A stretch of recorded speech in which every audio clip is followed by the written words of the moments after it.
afternoon, friends and colleagues. My name is Stuart McGuinness. I am the Deputy Director General of IUCN with responsibility for the programme. And I would really like to welcome all of you here today for what I hope is going to be a really rich and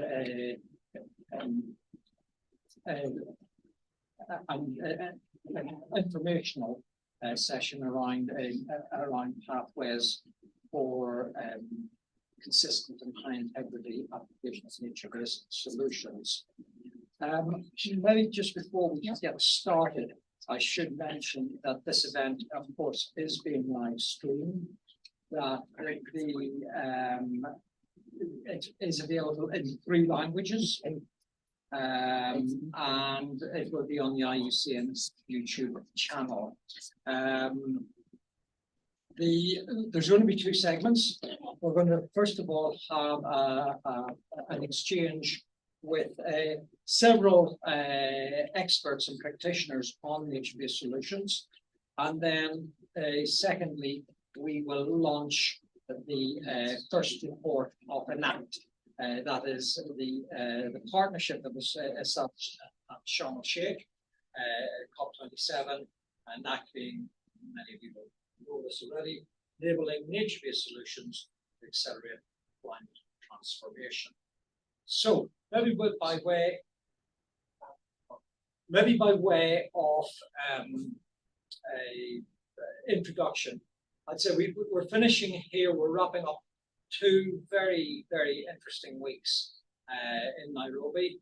First with the OECPR, and then with the formal UNEA Res meeting.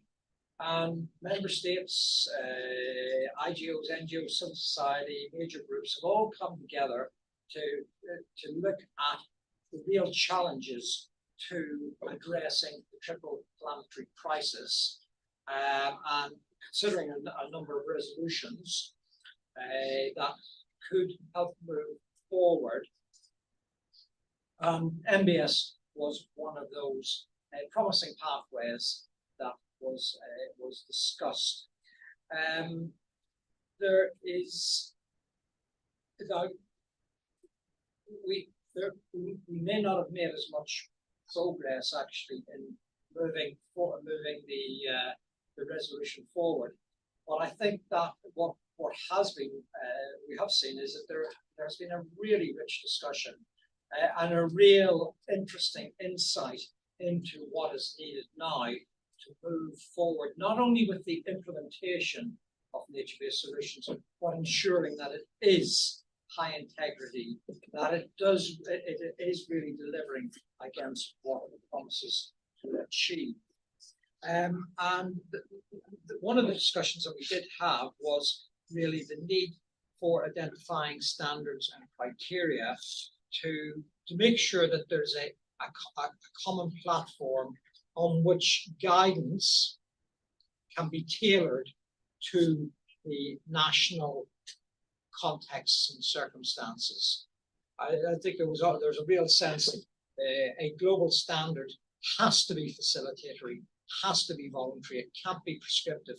But one of the important things is it can really provide a very good framework around which then one can have consistent development of national guidance or perhaps regional guidance that actually meets the local context and circumstances. So I think although we didn't get to the point of actually having a resolution, it was, I think, as I mentioned, there was a really rich exchange. And I think one of the things now that we are clear is that we are not starting from scratch. There are opportunities and immediate opportunities to start and to accelerate the implementation of nature-based solutions. And in the course of those negotiations, IUCN was invited on several occasions by member states to shore up, to share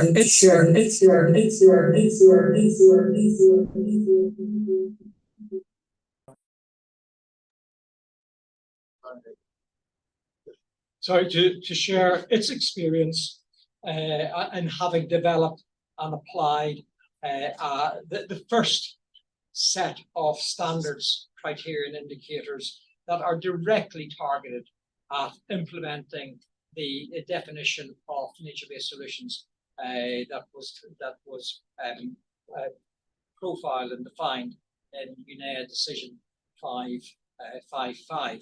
So, without further ado, I would like to actually invite my very good friend and colleague, Angela Andrade, who is the chair of IUCN's Commission on Ecosystem Management, scientific backbone, if you like, of IUCN's global expertise on nature-based solutions, and to come and share with us the framework and explain the standard to us.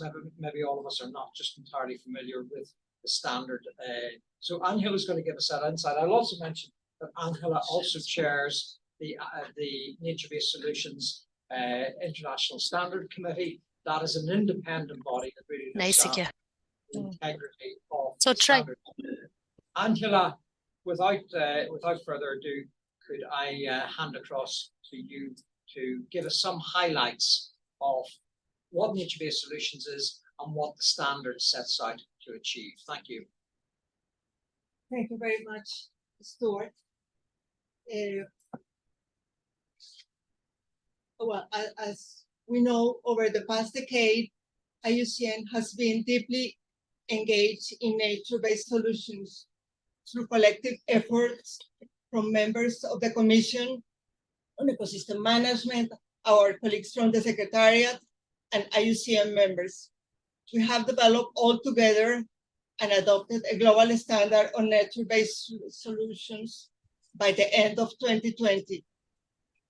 Our primary focus was on addressing these interconnected challenges in a synergistic manner based on successful conservation and ecosystem management practices, particularly those related to ecosystem-based approaches to adaptation, disaster risk reduction, ecosystem service, and many others.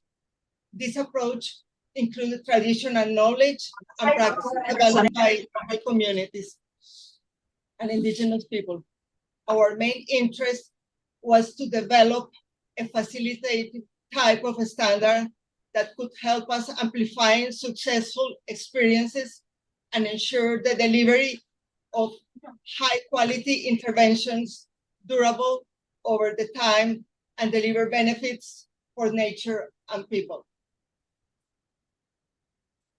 The next one, please. So, as we know, there is a current urgent need to recognize this interdependence between the multiple environmental and socioeconomic crises.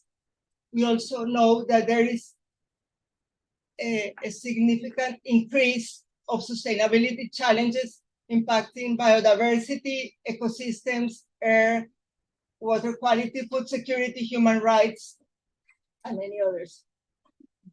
There is also a huge interest in nature-based solutions worldwide, evident from the growing instruments that includes nature-based solutions in international and national policy agreements, like, for example, the Convention on Biological Diversity, Ramsar, the Convention on Climate Change, and the Convention on Desertification, just to mention some. We know that there is a lack of investment in authentic nature-based solutions initiatives, putting at risk not only the status of our ecosystems, but the national economic stability. We know that our societies depend directly on the health of our ecosystems. And we need to move from top-down approaches to bottom-up approaches and recognize the needs of the local communities and adapt the circumstances to the local context. Next one. So we have the two main definitions that we have on nature-based solutions. The first one that was adopted by IUCN members in 2016 and the UNEA definition adopted in 2022.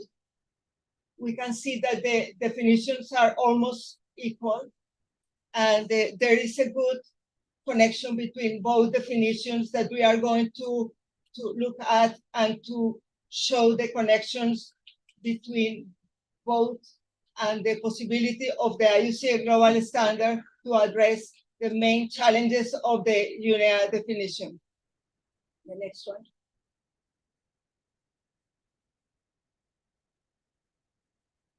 It's also important to recall that the nature-based solution concept is grounded in the science and practice of the ecosystem approach and its applications.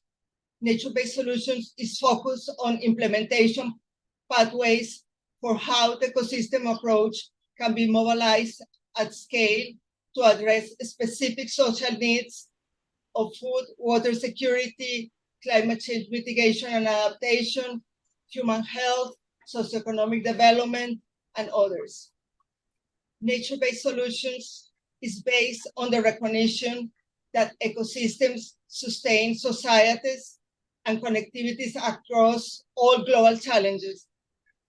The ecosystem approach provides a conceptual framing that aims to achieve a balance between the three objectives of the Convention on Biological Diversity, while the NbS approach is operational in nature and goes beyond the conservation community, aiming to address all the sustainable development goals in an integrated manner. The next one. The 8 criteria proposed by the IUCN Global Standard are supported by a set of principles put together as a result of a consultation process and a workshop that resulted in a draft document open for review and comments. The principles became an integral part of the IUCN definition that, as I mentioned already, was endorsed by IUCN members in 2016. The 8 criteria of the global standard respond directly to each of these principles. The first one is about addressing global societal challenges simultaneously. The second is about designing at scale, and that means that they need to think across space and time. The third one is about ensuring that any intervention results in biodiversity gains and ecosystem integrity, avoiding any possibility of what is being called greenwashing. The fourth one is about ensuring economic feasibility and viability.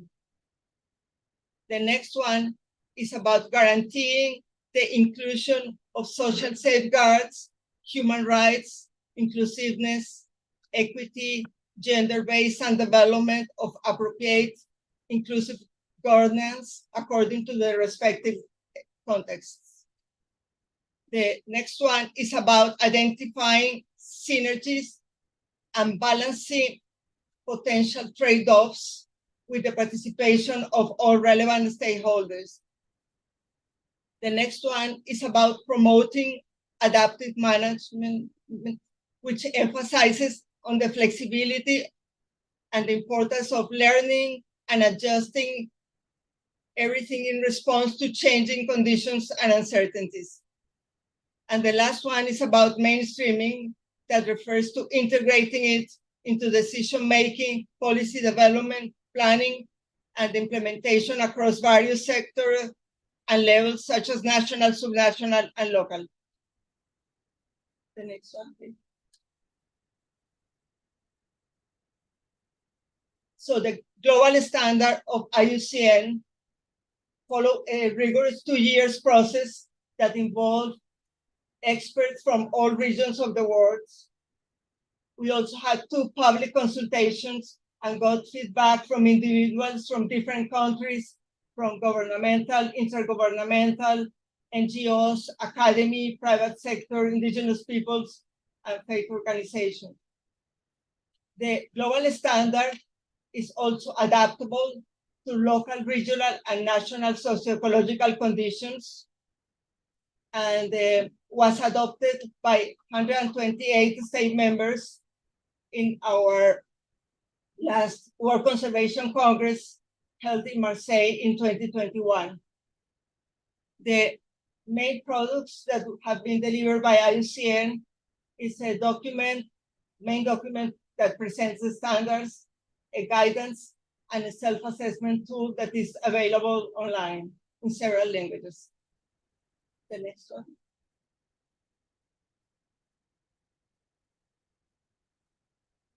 So we have here the key elements of both the UNEA resolution on nature-based solutions and the main elements of the IUCN Global Standard on nature-based solutions.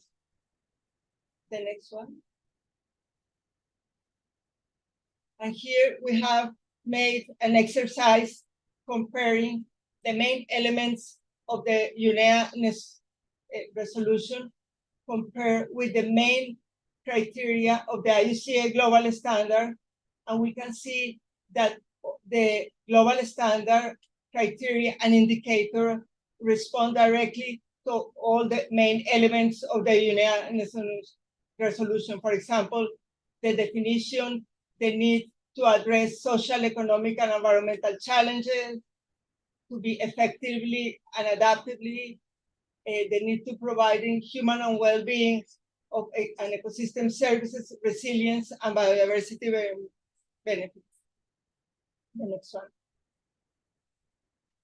And here we have the other elements of the UNEA definition and the relationship with the other criteria that we have in the global standard.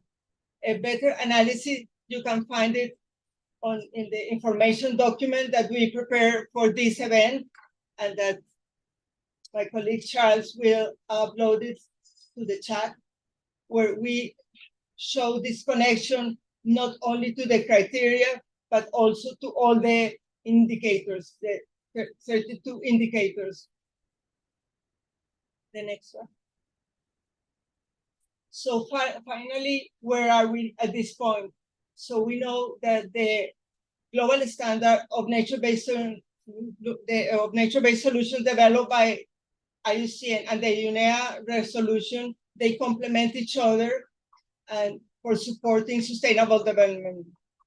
The IUCN Global Standard for Nature-Based Solutions is the best available operational framework to implement the UNEA resolution. The next step that was also highlighted by Stuart is the need to adapt the global standard to national circumstances while considering the local enabling conditions. And the IUCN Global Standard has a robust governance structure that has the task to review the standard and also propose the evolution before the World Conservation Congress in 2025. We have started already this process, and we are using some of the conclusions of this discussion, and that will be presented for consultation to our members and to experts previous to the last council before the next Congress. So thank you very much for your participation, and we look forward to have you all involved in this evolution process of the global standard. So thank you very much, Angela. I think that was really informative, really driving home both the origins of the work on nature-based solutions, the rationale behind the standard, and really reinforcing this point that this is something that is built on foundationally on the ecosystem approach, that the standard is in and of itself facilitatory, it's not prescriptive, and it provides a platform for then the next step of providing more specific and context relevant national or regional or subnational guidance. So that takes me very nicely then to looking at how this actually is applied, how that next step actually takes place, how one uses a standard to formulate more nationally relevant formulations for policy and actions. And therefore, it's with great pleasure that I would like to now invite Ms. Carolina Diaz-Geraldo. Carolina is the Director of the Environment and Sustainable Development in the National Planning Department of Colombia. And it's a real privilege to welcome Colombia to the panel because they've been a committed NbS champion, and they have taken on the standard and then applied it as intended to help shape a country-driven process that really allows them to identify the best options for the application of HVAC solutions within their own context and circumstances. So, Carolina, with pleasure, I hand across to you. Thank you very much, Stuart. And first of all, let me say I'm very happy to participate in this session. And I don't know, if I was wondering if you have ever tasted a delicious cup of Colombian coffee, and if not, I think that this is the year, and I will let you know why.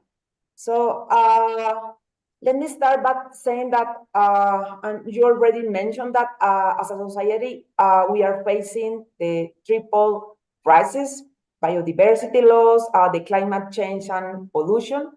And this crisis make us wonder if and how, through nature-based solutions, we can promote a productive transformation that help us manage this crisis and recognize that natural capital is the basis for development.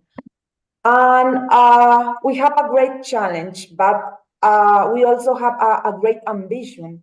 And one of our greatest challenges is that investments do not match the size of the commitments. For example, 50% of the world's GDP depends on nature, but only 0.12 is used to preserve it. And furthermore, in 2015, we estimated around $2.5 billion to meet SDGs. And today the investment gap has doubled. So we know that climate change finance in the world is much higher than biodiversity finance. And globally, I don't know, 90% of the investments done towards climate change are focused on reducing emissions. And on the other hand, investment toward biodiversity are 5 times less compared to the investments done in climate. And most of them come from the public sector. And make us wonder what is happening in Colombia. Well, we only invest 0.3 of our annual GDP in climate change and biodiversity. And it is worth noting that globally, there is a better balance between public and private investment toward climates. While more than 70% of the investment here in Colombia come from the public sector, but we prioritize adaptation. And let me see, 53% of Colombia is covered by forests. We are the second most mega diverse country in the world after Brazil. However, our main problem continues to be deforestation. Every year we lose around 170,000 hectares of forest, which is, the equivalent of losing the area of Mauritius. And most of the Colombia's deforestation happens because of cattle ranching, the expansion of the agricultural frontier, illegal mining, illicit crops, among others. And I will let you know that deforestation happens in territories where vulnerability, poverty, and armed conflict overlaps. Moreover, 7% of Colombian population is at high risk because of climatic change, but if we don't take action now, we'll be at risk of losing 4.5% of our country GDP each year.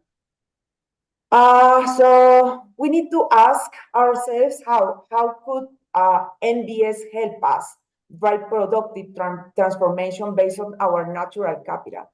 We could promote ecosystem functions to manage environmental problems and build climate resilience rather than rely on more conventional solutions. And we could also strengthen local economies and productive connection based on natural capital. And to guide our interventions as a country, including guidelines for designing nature-based solutions, implementing them and scaling them up, we are working on the development of a national NbS strategy, which is based in 4 pillars: governance, knowledge management, financing, and obviously transparency mechanisms. Our solid institutional framework will be fundamental in the development of the 4 pillars. From the governance perspective, we are committed to the post-global, to the post-15 global agendas, including SDG, the Paris Agreement, the Sendai framework, and of course the IUCN standard. And furthermore, we have a robust legal basis that will allow us to include NbS within different planning instruments. And we also have an NbS national network, which offers a multi-stakeholder space for the participation of the academia, civil society, and the private sector. But we still face challenges, specifically challenges associated with guaranteeing the interinstitutional and intersectoral work. From the knowledge management side, we are building a common understanding of what nature-based solutions are. This being done between stakeholders working on biodiversity management, climate change, disaster management, and productive transformation. Our common understanding of NbS will provide us with the basis to establish the scope of the national strategy and achieve a common ground. And it is important to keep in mind that we don't want to design projects that are so complex that territories with less capacity cannot implement them. So the national strategy must remain adaptable to the local necessities. And in the term of financing, we have here some interesting mechanisms that will help us scale up the implementation of the NbS. For example, among these instruments, we have the National Fund for Biodiversity, carbon taxes, environmental offsets, and debt instruments such as green bonds. And the main challenge of the strategy is how to build profitable NbS model that generates green jobs, local development, and that are interesting enough so that the private sector is able to make investment. And finally, we acknowledge the need for transparency mechanisms, including indicators or proxies to measure the effectiveness of the NbS interventions. For us, maybe one of the most important pieces in our strategy is the action plan to ensure the effectiveness of it, along with environmental and social safeguards. And we also apply the country's green taxonomy to avoid greenwashing. So, Stuart, as you know, Colombia will host the COP16, and we are very excited to have you all in our country having this relevant discussion. And to start thinking about what is coming, I would like to leave you, the following questions. First, how can we overcome all these barriers of credibility and the certainty about the cost benefit of the NbS, and how can be considered as a competitiveness factor? Second, how can we evaluate contributions to water security, adaptation and mitigation of climate change, and biodiversity conservation? And third, how can we reach a better balance between public and private finance for NbS? Finally, we want to make a call to all countries on the importance of the recognition of the value of our natural capital as the basis of the global economy. You know, we are making a great effort from Colombia and from Latin America, but we can do it alone. So we are waiting you all at the COP16 to continue this conversation. And thank you, Stuart, very much for this space. Thank you very much, Carolina. That was absolutely super. And I think, and actually really interesting as well, that we see how nature-based solutions is now really taking shape in different countries and addressing the challenges of specific national circumstances. I think it's also really encouraging to see that sometimes, particularly in these international meetings, we hear that this is sort of that this is all theoretical, but clearly this is not. There are templates there. I think certainly many of us who've been working on this we appreciate now the importance is to support and work with countries to replicate that sort of experience that Carolina has described for Colombia. And certainly we will really look forward to have and continue these debates in Cali. I think maybe answer some of those questions, Carolina, and also really sort of focus about how those sorts of experiences you've described can really help us move forward, specifically in implementing targets 8 and 11 of the Global Biodiversity Framework. Now, moving on, I think one of the foundational principles of IUCN, of nature-based solutions, have been shaped by years of practical experience and lessons. And indeed, IUCN has been working on nature-based solutions since about 2009.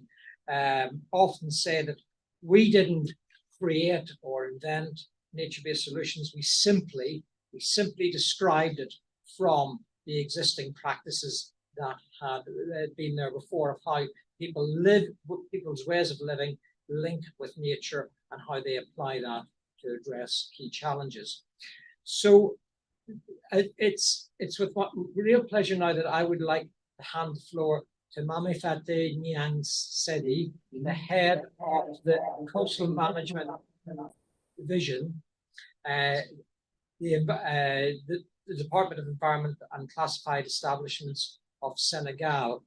And Fatih is going to take us through how she and her colleagues have applied the standard to the delivery of NbS projects, really incorporating the practices and experiences and building on those that exist already, but using the framework of the NbS standard to enhance and enable those and move them forward.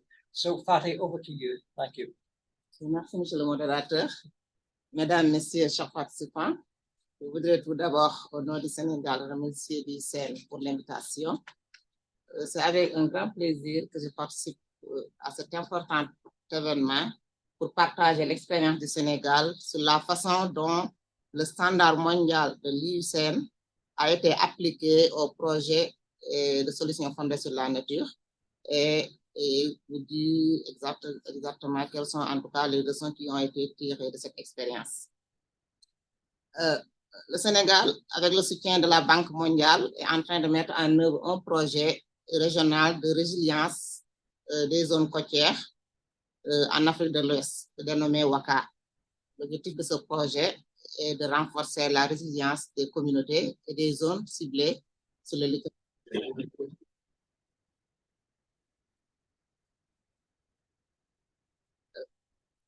Donc, dans le cadre de ce projet, nous avons appliqué les critères du standard mondial de l'IUCN pour la conception de solutions pour la protection côtière en Basse-Casamance au niveau du sud du Sénégal.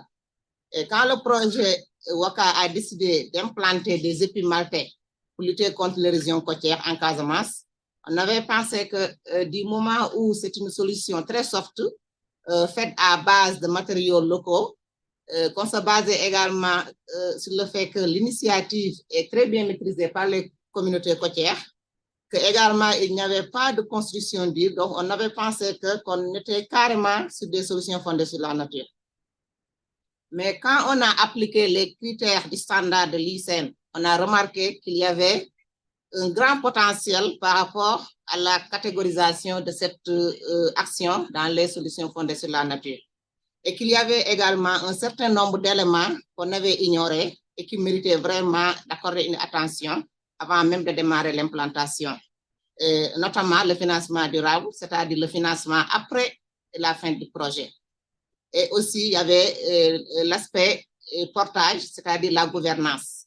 Et ceci nous a permis vraiment de revoir la stratégie d'intervention et de mieux considérer ces aspects de financement et de durabilité, et de rediscuter avec l'autorité municipale, en l'occurrence le maire, mais également avec les communautés côtières. Et ceci nous a aidé vraiment, à pousser la réflexion et de prendre en compte tous ces aspects de durabilité et de gouvernance, surtout dans le cadre de l'entretien et du maintien des ouvrages après la fin du projet. Les leçons principales que nous avons tirées de cette expérience sont les suivantes. Vous savez, les 8 critères et les 28 indicateurs du standard mondial nous apparaissent comme un outil pertinent, certes, d'évaluation préalable, que ce soit la planification, que ce soit la mise en œuvre des solutions fondées sur la nature. Aussi également, nous avons remarqué que c'est un outil vraiment très compréhensif et qui englobe pratiquement toutes les préoccupations qu'on doit se poser. Mais ce qu'on a constaté également en l'appliquant, c'est que l'outil est un peu fastidieux, il faut le dire, dans l'utilisation. Les critères sont bons, mais sont longs. Donc, nous pensons quand même, ce serait intéressant de l'adapter avec des versions simplifiées qu'on pourra utiliser au niveau local avec les communautés et des versions également qu'on pourrait utiliser avec les experts, en tout cas, et les décideurs au niveau national, pour vraiment faciliter la mise en œuvre de ces solutions fondées sur la nature. Et si on veut le rendre attractif, ça fait partie des expériences vraiment qu'on a tirées de cette expérience. Il faudrait quand même que son utilisation soit quand même un peu moins complexe. Donc, comme je l'ai dit, une version simplifiée de l'outil pour permettre de l'appliquer à différents niveaux de décision. Et quand Mme Angela parlait tout de suite, en tout cas, de la possibilité de révision d'ici 2025, je pense que c'est une très bonne initiative. Et dans ce sens, vraiment, pour conclure, nous invitons l'UCN à poursuivre la réflexion pour voir comment alléger l'outil, c'est-à-dire aller vers une version simplifiée, afin qu'il soit également un outil de diagnostic rapide quand on veut mettre en place des solutions, surtout en tout cas dans le cadre de la gestion des risques côtiers dont nous sommes confrontés, les pays qui se trouvent sur le littoral ouest africain. On a besoin vraiment d'un outil rapide pour la prise de décision, pour bien prendre en compte la protection côtière, surtout au niveau local, parce que la plupart des dégâts qui sont causés par les régions côtières, quand même, affectent les communautés côtières et toutes les activités socio-économiques qui, en tout cas, sous-tendent la base du développement, surtout la pêche, le tourisme. Et on pense que vraiment, pour faciliter son appropriation par les différents acteurs, il serait important d'aller, dans le cadre de cette révision, d'aller vraiment à une version beaucoup plus simplifiée qui sera facile d'utilisation. Voilà un peu, monsieur le modérateur, les quelques éléments que je voudrais présenter, en tout cas, pour partager l'expérience du Sénégal par rapport à l'utilisation des critères du standard mondial de l'UCN sur des solutions fondées sur la nature. Je vous remercie. Thank you very much, Fatih. And again, I think this is a really nice compliment from what we've heard from Carolina. I think the way that the standard is used so that it can be adapted, and it's precisely this is the intention. It's not, I've emphasized this, Angel has emphasized this is not a prescriptive top-down, this is a facilitatory framework. It is to be used and to be adapted, but it allows, and I would hope one of the things we would see, the advantage of using the standard, it means that although it can be adapted in different ways to meet, let's say, the needs of communities in Senegal or to meet national processes in Colombia, there is a consistency of approach. And I think that's one of the things. So at the same time, we are moving forward, and that's important so that we can really maintain the high NbS as high integrity.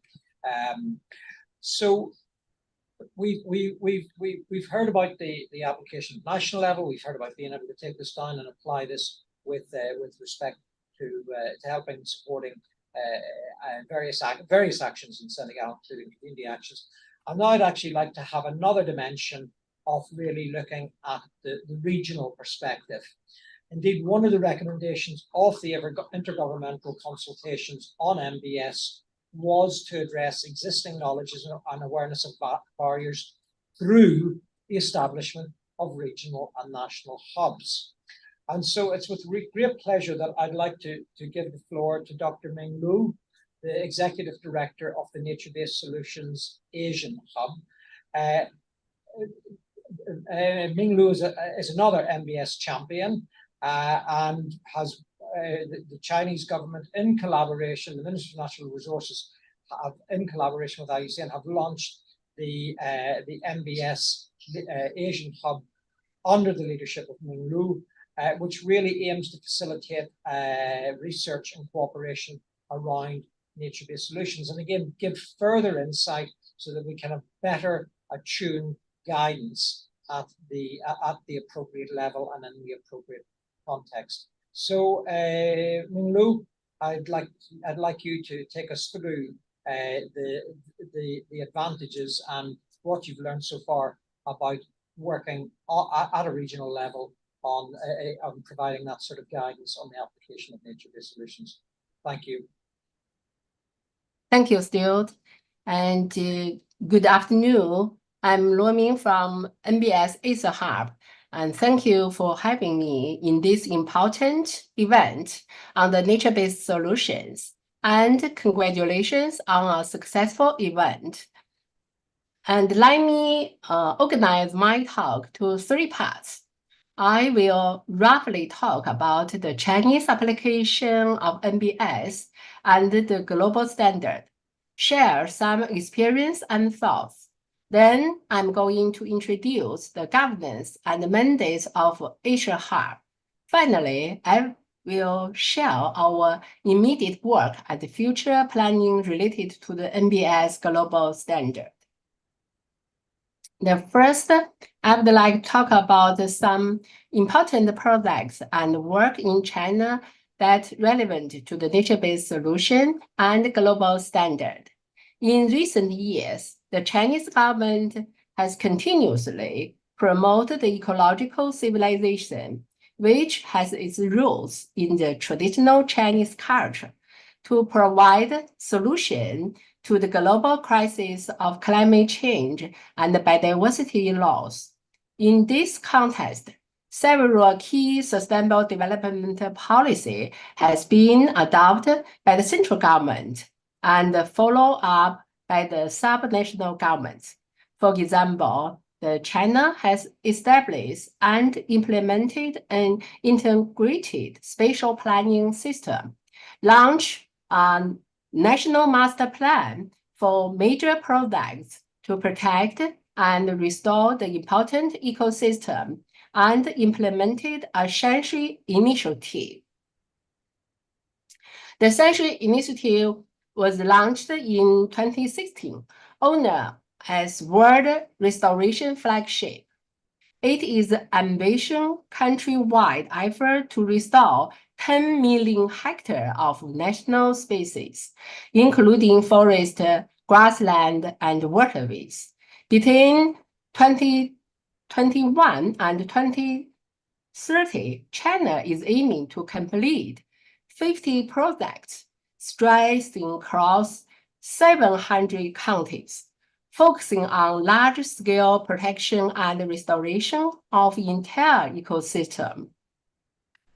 To ensure the quality and the scientific rationality of the Shanxi Initiative projects, the Ministry of Natural Resources, the Ministry of Finance, and the Ministry of Ecology and Environment have jointly issued a guideline for the initiative. Here is the technical flow chart of the guideline. This guideline draws lessons from the NbS Global Standard, especially in terms of design at scale, balance, trade-off, and adaptive management.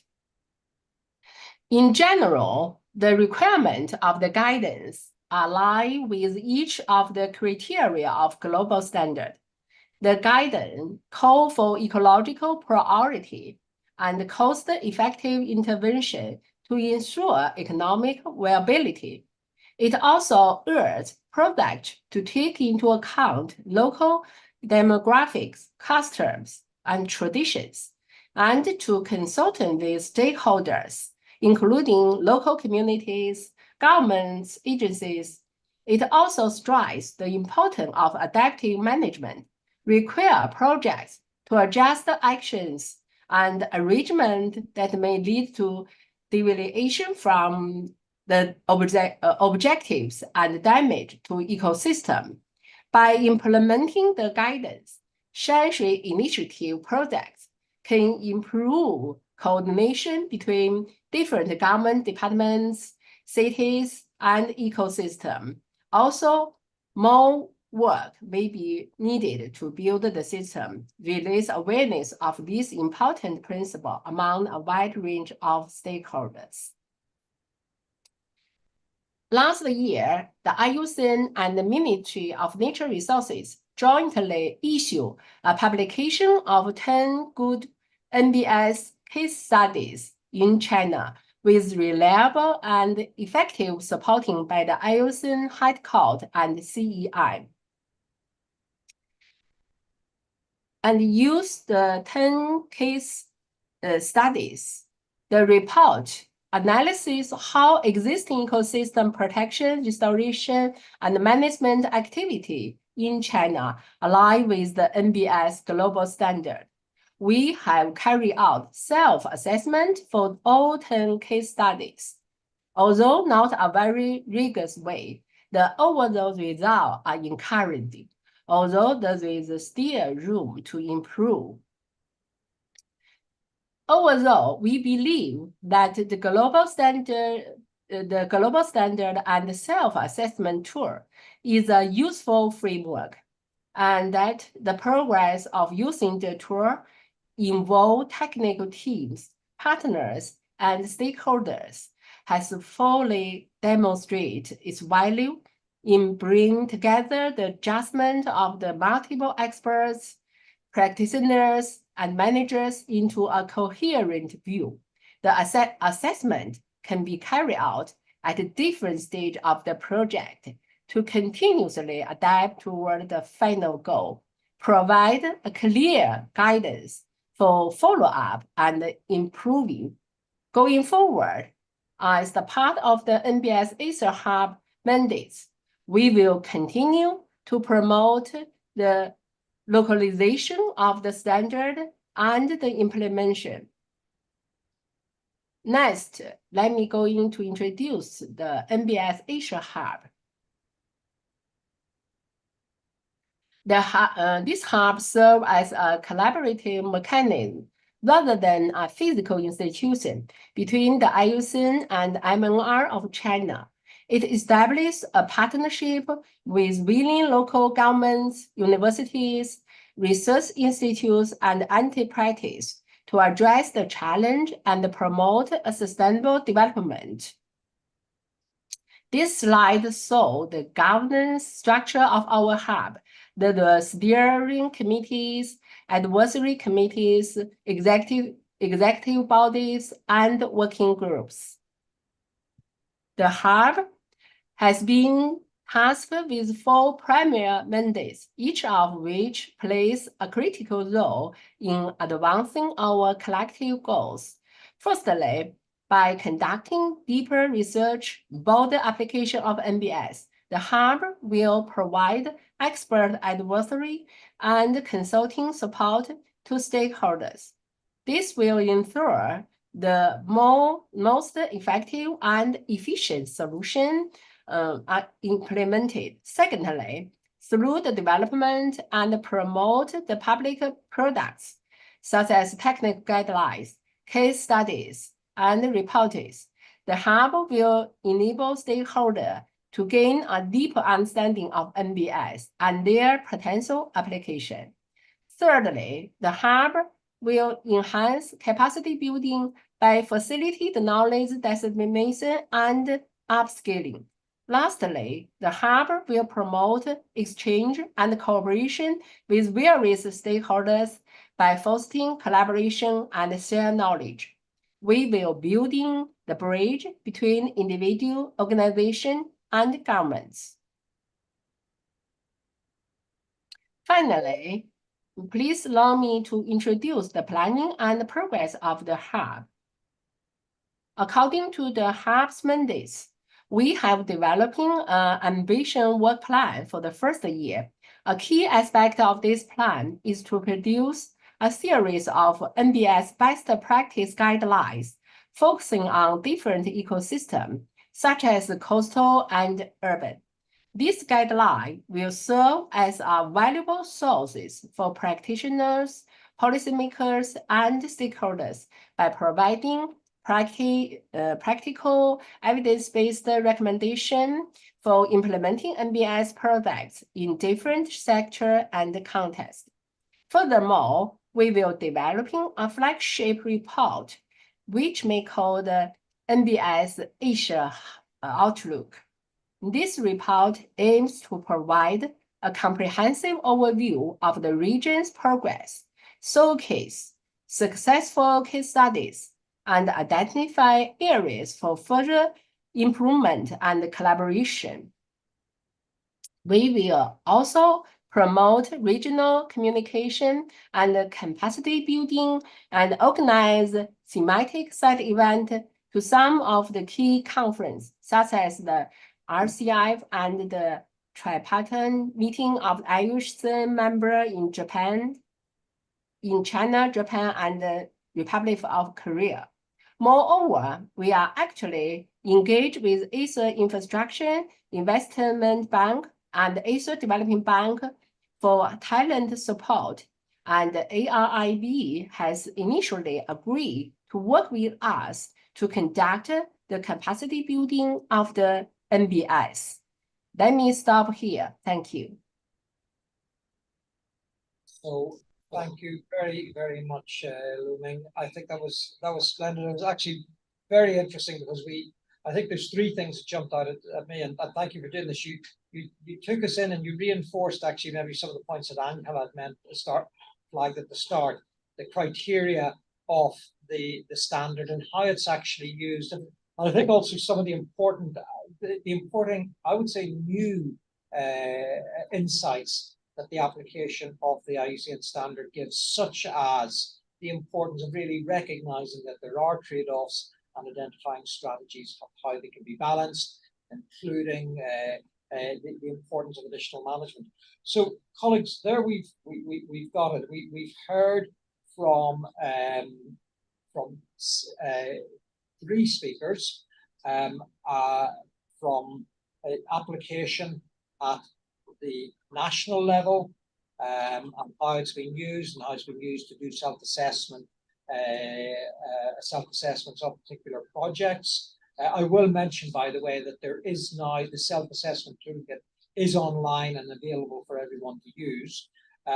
We've heard about that in China, we've heard about that in Colombia, we've heard about going down and being also working with it and simplifying it as it required for community level engagement.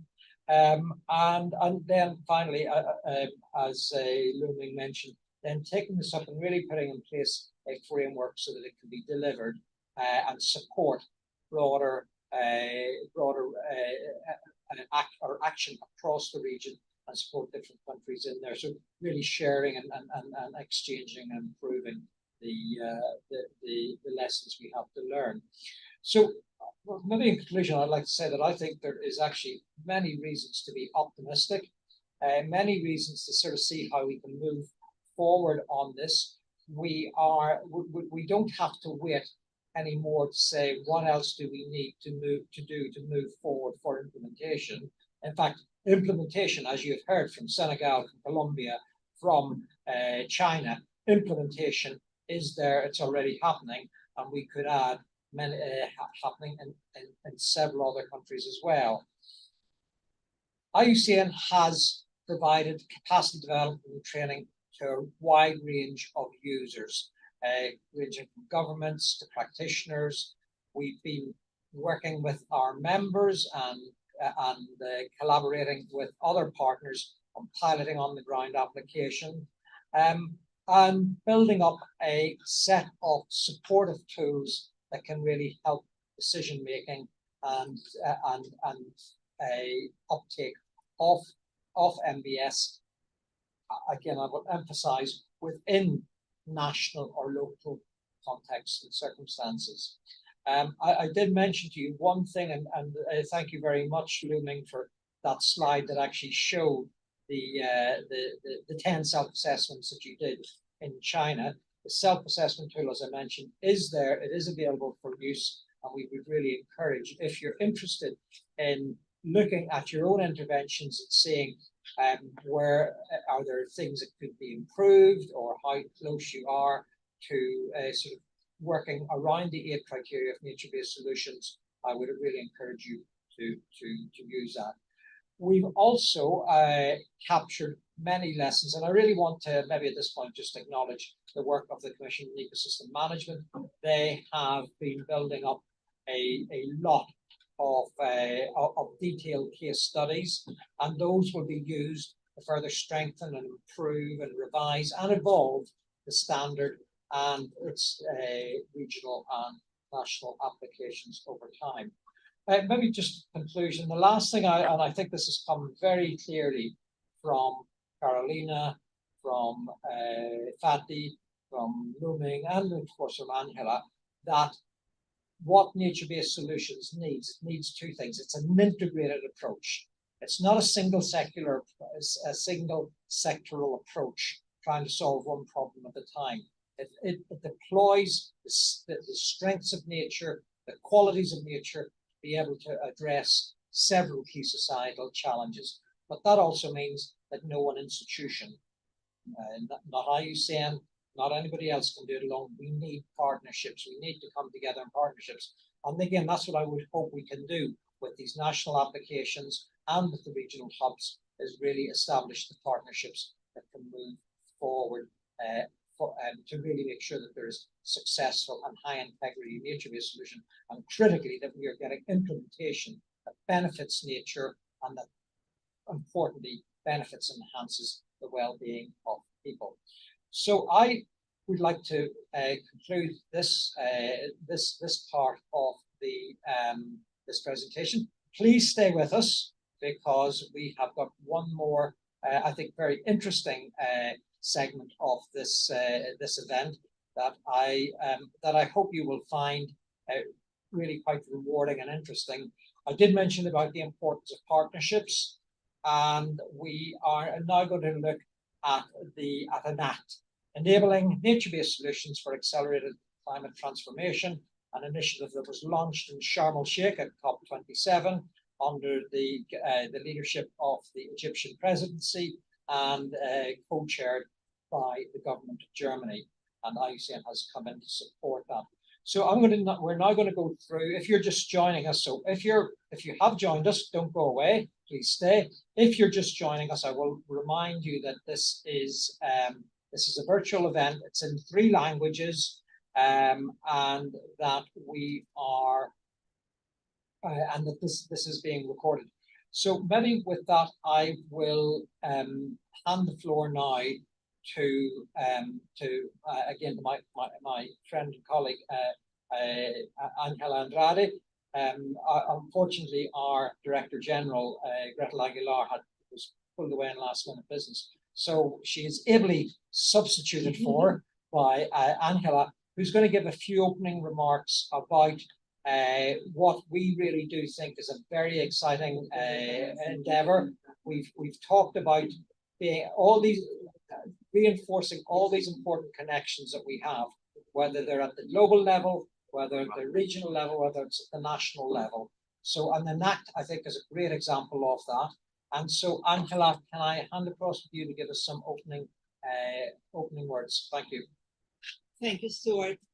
Yeah, on behalf of our Director General that is attending another session here at the moment.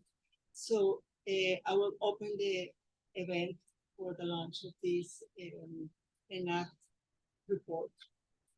Excellencies, distinguished guests, colleagues, and friends, the interconnected crisis of climate change, biodiversity loss, and land degradation significantly threaten human equality and well-being. We can no longer afford to address this crisis separately. That's why at the 2022 UN Climate Change Conference, the ENACT partnership was launched by IUCN, the government of Egypt and Germany, to spearhead worldwide collaboration and tackle these challenges together. The partnership recognizes nature-based solutions as the key tool to guide a globally coherent and integrated approach. Our work builds on years of cooperation between the conservation, climate, and development sectors to advance nature-based solutions and link the objectives of the Rio Conventions together. In 2023, we reached a key milestone when nature-based solutions were recognized as a pathway for integrated action across the UN Framework Convention on Climate Change, the Convention to Combat Desertification, and the Convention on Biological Diversity. However, despite these successes, today's ENACT report highlights that investments often remains siloed. The report further emphasizes the need for increased funding to realize the potential of nature-based solutions and the need for inclusive decision-making to ensure equitable outcomes. Overall, the report is an important reminder that sustainable development requires holistic approaches and collaboration. This collaboration, fortunately, is possible with the right vision. IUCN is ready and eager to continue its work to support the ENACT partnership, and we are grateful to the ENACT co-chairs and all our ENACT members for their dedication to achieving a resilient future. Minister Lemke and Minister Fuad, danke, shukran. To everyone here today, let us come together so that we may unlock the full potential of nature-based solutions, advance our global objectives, and build a future where people and planet thrive. Thank you very much. Thank you very much, Angela. We've emphasized, I think, in this session, you've heard talking about the importance of integration and integrated approaches. In order to be able to do that, we've talked about partnerships, but partnerships need leaders. And so I really would like now to open and hear from two of our two ministerial leaders who have really helped inject energy and vision and drive into not only ENACT, but into moving nature-based solutions forward to where we are now, where we are able to really get to do the sort of implementation that we heard in the first half of this meeting.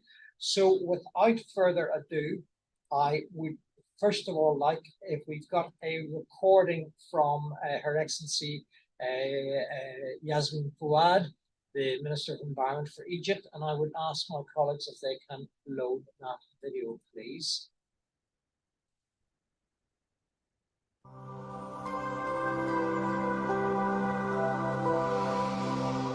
Dear esteemed guests, colleagues, and partners of ENACT, today is a very special day in our journey of the ENACT partnership. We have chosen that day to be at the sideline of the United Nations Environment Assembly in its 6th session, where we would be able to tackle climate change, biodiversity loss, and deal with nature through science-based evidence as well as best practices. The scientific evidence is beyond doubt that our planet is suffering from the impact of climate change, is drastically losing its biodiversity, and nature is being damaged. These threats have been tackled in the Paris Agreement as well as Montreal Common Biodiversity Framework, and also through the decisions that came out from the UNEA. A nature-based solution offers for us a very unique framework, a golden opportunity in order to design and implement integrated solutions to these crises. The need to integrate the approaches and strengthen synergies across the global biodiversity and climate frameworks through NbS. That's why Egypt, through its presidency of COP27, alongside in partnership with Germany and with the support of the IUCN, launched the ENACT partnership at COP27. Since COP27, the partnership has helped to drive the momentum in line with climate and biodiversity agendas at COP28, as well as in the CBD COP15. With this in mind, we launched the State of ENACT NbS Goals report today. The report lays the foundation for achieving the vision of the ENACT partnership to enhance the accessibility of the best available science around the nature-based solution, as well as build coherence around social and environmental safeguard to ensure the both long-term success and increased investment in the NbS. I would like to seize this opportunity to thank my fellow colleague, Her Excellency Minister Lemke from Germany, on the close collaboration for the ENACT and co-sharing that with Egypt, as well as extend the thanks to the IUCN Director General, Dr. Agler, for the work of the ENACT Secretariat, as well as the thanks to the co-authors for all their efforts in producing that report, and to all the partners who have been with us in this journey, and urge others to join the ENACT for a better future that tackles the global crisis of climate change and biodiversity. Wishing you all successful deliberations.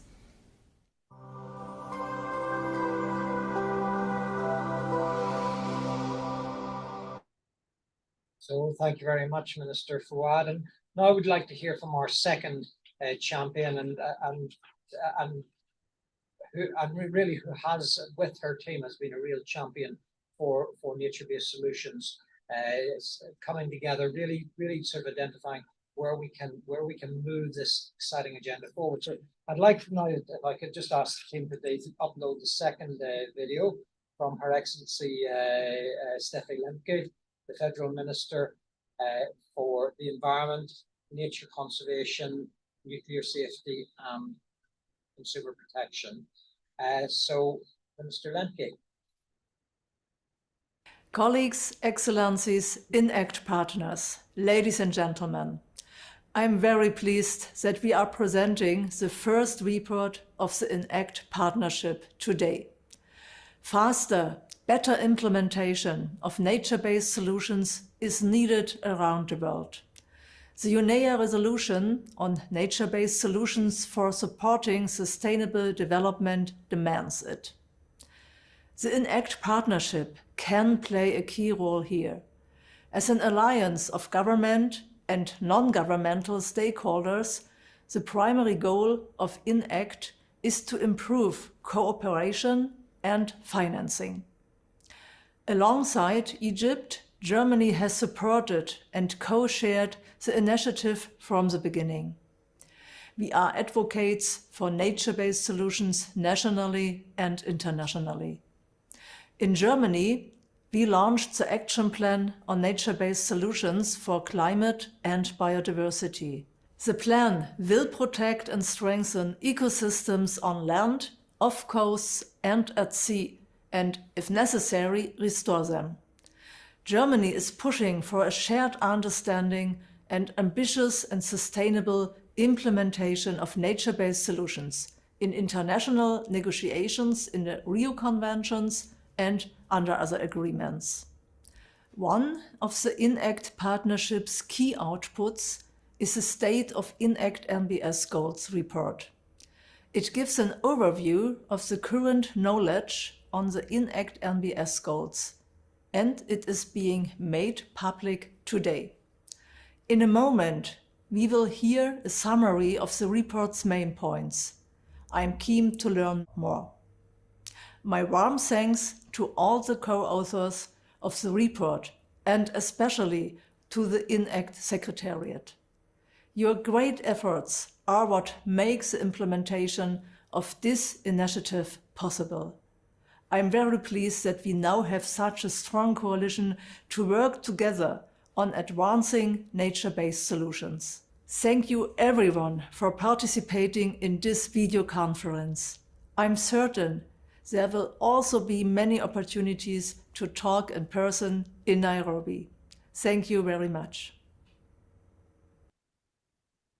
Thank you, Minister Lemke. We'll now move to as we start to conclude this side event to just have a quick reflection on the key messages of the report. However, before we actually go into the report, I think it would be remiss of me not to acknowledge the effort. I've talked about partnership several times a day. This truly was a partnership. I say we had the leadership of the two ministers who were very committed to seeing us move forward and get this report developed. But then we actually had a team of over 40 individuals who really contributed in shaping the report. Those individuals came from ENACT partners, but we also had significant input from my own colleagues in IUCN and the Commission on Ecosystem Management, from our friends at UNEP and UNEP WCMC, and from the Nature-Based Solutions Initiative at the University of Oxford. I also would really like to highlight that none of this would have actually been able to be possible if it hadn't been actually from thanks to the generous support of BMUV, the German Ministry of Environment, who again gave us the support to be able to get the work pulled together and produce this report. So again, I really want to make sure we acknowledge the strong partnership that pulled this report together. So I am now in the next few minutes, I'm going to very quickly take you through the elements of this report. This is year one. I'll highlight that the idea is we want to produce annual reports which will track the development of ENACT. Again, I'll reinforce this point maybe a couple of times. ENACT is about implementation, but we also need to report on that implementation to learn lessons, both successes and sometimes where we haven't been that successful, so that we can continue, and in different circumstances and contexts as well. So could I have the next slide, please? So just to reinforce again, and we've heard Angela and Minister Lemke and Minister Fouad describe ENACT and the ambition behind that, but I just would like to flag this one more time, that our vision is to accelerate collective global efforts to address climate change, land and ecosystem degradation, and biodiversity loss through nature-based solutions. That vision, I think, is important. I want to emphasize, you've heard me say this before, and I will emphasize this one more time. We do not have the time or the luxury to solve one problem at a time. We now need to find ways of integrating our solutions, working across ministries, working across different partners, so that we can make sure that we avert these planetary crises that we're facing. And ENACT is an action-oriented, implementation-focused partnership to drive that. The ENACT report has been established for three principal reasons, and that to help address and build upon clarifications that we get from identifying where there is confusion about what counts as NbS. We still have these discussions. Those of us who were in UNEA this week will have heard different perspectives of what is NbS, but really coming back and reinforcing, aligning to the definition that member states agreed 2 years ago in UNEA 5.5, and then being able to say, this is what it means, this is what really means, and this is what counts as nature-based solutions.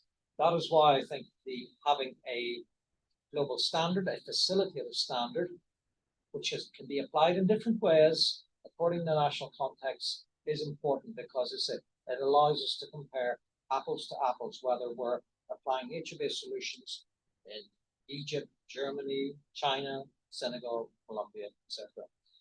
The second thing is we do realize nature-based solutions is young. It is, and so maybe 6, 7, 8 years ago, you wouldn't have heard it. Those of us in IUCN were talking about it, but it wasn't that well known globally. And so there is still limited publicly available guidance and technical guidance and lessons from case studies. And so that's the other ambition behind this, is to really make that available as an inspiration for how we move forward. And finally, there's also clarity at the minute of how to achieve the full potential of nature-based solutions, particularly addressing these multiple crises together. And so again, being able to learn lessons from each other, share, document, celebrate success. That was the focus of the intention behind the report, to describe the actions and implementation of the partners. Next slide, please. The report structure gives an introduction. It gives a quick synthesis of what are the key issues, and I'll come to that in a minute. Then an analysis, and then we start to look at what are the early impacts we are seeing, and draw some conclusion. I will again highlight that this is year one, so we are at the start of a process. And this year we were really trying to set the baseline that we can then refer to moving forward. Next slide, please. The way I've mentioned, apologies if this is tiresome now, but it is very important. Nature-based solutions, ENACT, is all about partnership and engagement, sharing, and collaboration, and having a joint vision. So and again, as I said, several of these things would not have happened if we had not been able to come together with that perspective. So just the process we had for developing up the NbS goals report was we had a meeting in March 2023 hosted by Minister Fouad in Cairo. We agreed how we would frame this and what were the key things we would like to do in this year as the initial report. We then worked through quite quickly with a lot of willingness and a lot of support from different partners to contribute to the content of the report, and then we pulled it together using a robust process to make sure that this was a robust publication, and give some updates from COP28. Next slide, please. I think very quickly, as I said, the objective this time was a synthesis of the state-of-the-art knowledge of where we are at the minute: climate change, biodiversity enhancement, and climate change, both from an adaptation and mitigation perspective. And I think there's three key takeaways from this initial report that NbS does indeed provide core benefits for climate change adaptation, and the reports highlighted that often more conventional approaches to adaptation are not any more effective, that often might be a little bit more expensive, that nature-based solutions is a very, very effective way of actually addressing adaptation, especially when you're looking at a less well-resourced rural and coastal communities. That it also, nature-based solution is a facilitative framework for enhancing biodiversity. And that's one word you've heard us say many times a day. It's about facilitation. It's about actually guiding and helping to find those local solutions. And finally, that although, and I think this is a very important point, nature-based solutions will not solve the climate crisis, will not, what we have to see first and foremost is cuts and deep cuts in fossil fuels without any excuse. Nature-based solutions cannot be an excuse for business as usual in that respect. Yet, however, it can be, and that if we take that into consideration, it can be a very good companion strategy, because we need everything to deploy everything now to avoid the worst of and hopefully avoid overshooting the 1.5 degree limit. Next slide, please. The report then, as I said, nature-based solutions, although ENACT is about enabling nature-based solutions to accelerate climate transformation, we've talked about the importance of integration. And so this report looks at across a range of sectors, and we've had 8 work streams that look on issues from agriculture to water to decent work to human rights, really trying to bring those. So the report looks at each of those dimensions in detail and tries to, again, as this is the first year, set a bit of a baseline for the direction of travel. Next slide, please.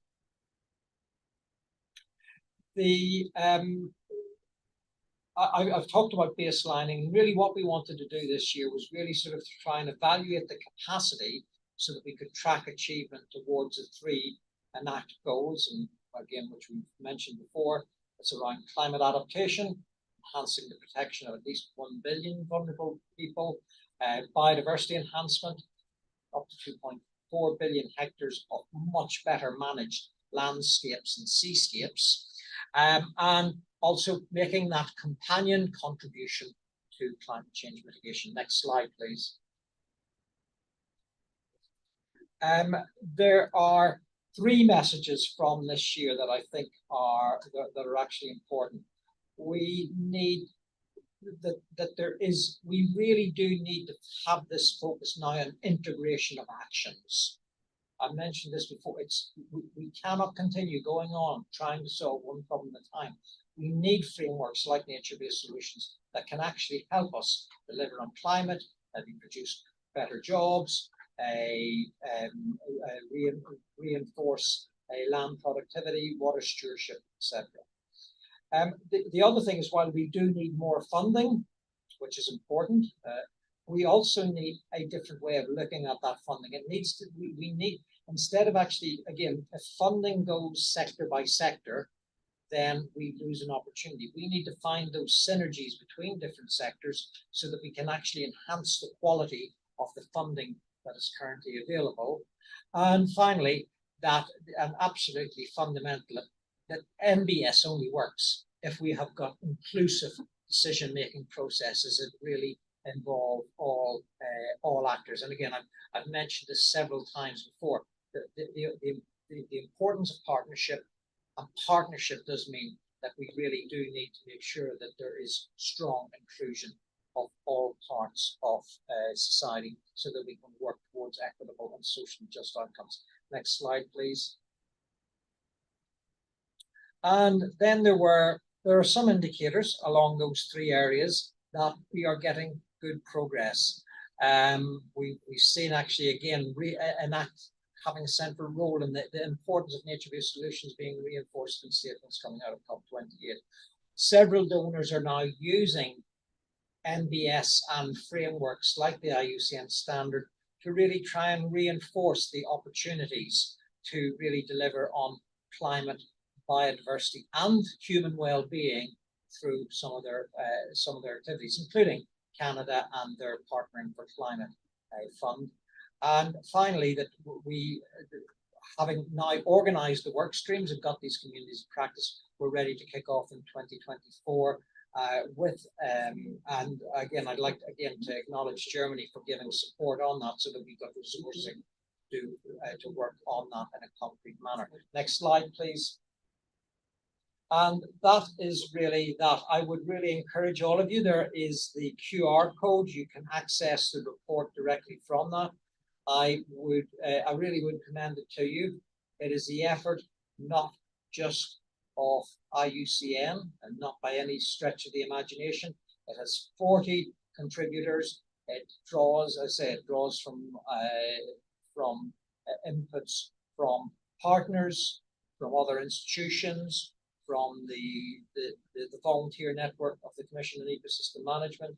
And so I think I would really encourage you to look at that, explore that, and then please come back to us, engage with us if you have questions, queries, or critically, I would really, if you want to become an ENACT partner. The partnership is growing, but there's plenty of room, and I said the more we are, the more exchange we have, the more lessons we learn. So with that, I would like to thank, and I'd like to thank the interpreters and their patience. I know we went on a little bit longer than intended. So thank you, everyone, and I hope that you found this a useful session. And finally, I'd really like to thank all the partners of ENACT and everyone who's putting their shoulder to the wheel to really drive nature-based solutions so that we avoid some of these major crises we're facing and make the world a better place for all of us to live in. Thank you.